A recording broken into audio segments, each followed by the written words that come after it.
Now, the City of Cape Town says that there'll be a large screen on the Grand Parade for members of the public who wish to view the Interfaith tribute service later. For more on this, let's cross now live to our reporter, Mariska Botha. Mariska, very good afternoon to you. Give us a sense of what you see and what the feeling is where you are. Good afternoon to you. Yes, we are opposite the Grand Parade right now, and behind me is that very, very famous balcony where Nelson Mandela gave his first speech to the world as a free man. And of course, he was led onto that balcony by Archbishop Emeritus Desmond Tutu. And this is the place where there will be a interfaith service tonight hosted by the City of Cape Town. Behind the camera, where you can't see at the moment, there is a large area demarcated. There is a massive stage up where there will be a screen for people to watch it if they so choose. It's still very hot here in the City Ball right now. There's nobody there right now waiting or sitting or finding a spot because it's right in the open. There's no coverage, there's no trees there, but perhaps a little bit later when it becomes a bit cooler. It is still a working day, so perhaps we'll see people coming in a little bit later, but it is properly set up for crowds to attend if they so wish to follow the service that will happen inside this historic building where those historic events took place. I just want to show you quickly and ask my colleague Pam Zokufa to show you as well. They've got lovely banners up here outside the building draped in purple, and the word purple is spelled out. It says P is for people, U for unite, R for reconcile, P for prayer, L for love, and E for equality. Those words, spelling the word purple, which of course was the color of the Archbishop, is also what he stood for in his lifetime. So we're waiting to see the service is about to start at 6 o'clock tonight. It's a packed lineup. Interfaith leaders from the Jewish community, the Islamic community, Christianity, Hinduism, numerous faiths will be represented here tonight. There will be some musical items. The Premier of the province, Alan Winde, will be speaking. We understand that struggle stalwart Cheryl Carolus will also be among those people attending and speaking. So they're planning a beautiful service here tonight at this very famous city hall where so much history took place. We've been getting some voices from down there, members of the public who've been signing books of condolence and sending their messages. One gets a sense that even though Soweto, Vilakazi Street, many people recognize that as one of his homes, but Cape Town was also home for the Arch. Absolutely. He was actually a global citizen. If you just look at his resume, he traveled all over the world. He delivered speeches all over the world. He lectured all over the world. He had residences where he stayed for periods of time all over the world. So he really is a global citizen. And as much as South Africa wants to claim him, and Cape Town in particular, because this is where he spent the majority of his later years in Cape Town, of course, at the house in Milnerton, first at Bishop's Court as the Archbishop of Cape Town. He set up the foundation here in Cape Town. So this was his base for the majority of the later part of his year. But actually, the Arch was a global citizen, and many people would want to claim him and say that they knew him and learned from him. So yes, the mayor of Cape Town, Jordan Hill Lewis, called him the greatest Cape Townian that was a resident here, and that's why all these honors are put in place for him to mark the greatness of the man and what he called the greatest resident of Cape Town. So Cape Town, yes, very much synonymous with the Archbishop, but he lived and worked and preached and taught and was angry all over the world, spoke out all over the world.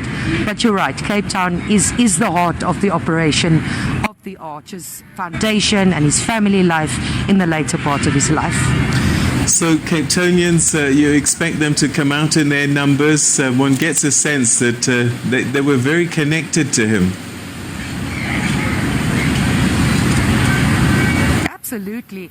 The Archbishop, if anyone who's ever met him would know that if he went to an event, he used to arrive in an inconspicuous motor vehicle. There was no sirens. A very humble man, always. And whenever he arrived at an event, I've witnessed it a few times myself, people would stop and chat to him, and they want to be seen with him, they want to take pictures with him, they want to chat with him. So very much I think Cape Townians feel that they belong to him. He was one of their own. And that's the sense that you get if you speak to people as well, that they feel that the Archbishop was theirs as well, one of their own, this great moral leader. They lived in their vicinity. He stayed in a regular neighborhood. He knew his neighbors. We saw the neighbors coming in and out of their home over the last few days. So he was very much, despite having this big name, he was also an ordinary man who tried to live as much as possible an ordinary life and spending time with people on the ground as a normal human being. So Cape Townians, yes, definitely feel that the Archbishop was theirs. All right, so we're going to talk about the Interfaith service just now, but I guess a warning to the public that there will be quite a bit of road closures around the vicinity. Absolutely. This road, as we drove in, I'm going to ask Pam, my colleague, to just show you. On that side, it's already closed. This road, of course, it's one of the very busy roads, one of the main arteries of the heart of Cape Town, of the CBD. It's been closed for about three blocks, yes, are cordoned off completely. So it could mess a bit with afternoon traffic and so on. And of course around St. George's Cathedral, which is not very far from here, road closures will happen the rest of the week. But I don't think people are necessarily upset about that. I think they understand the magnitude of what this is. But this road now, as we drove in, we heard the traffic officials saying they are closing this road finally to the public at 3 o'clock. So numerous roads in and around Cape Town will be closed. This one around the precinct of the City Hall, and of course around St. George's Cathedral, and also around the home of the Archbishop in Milnerton. One of the main roads, the main road in front of his home is also closed to the general public at this stage. So a little bit of traffic delays you can expect, but other than that, people don't seem upset about it. All right, and perhaps finally, I know we'll chat to you again probably later on, but who is expected to speak at the Interfaith service a little bit later this evening, and who will be in attendance?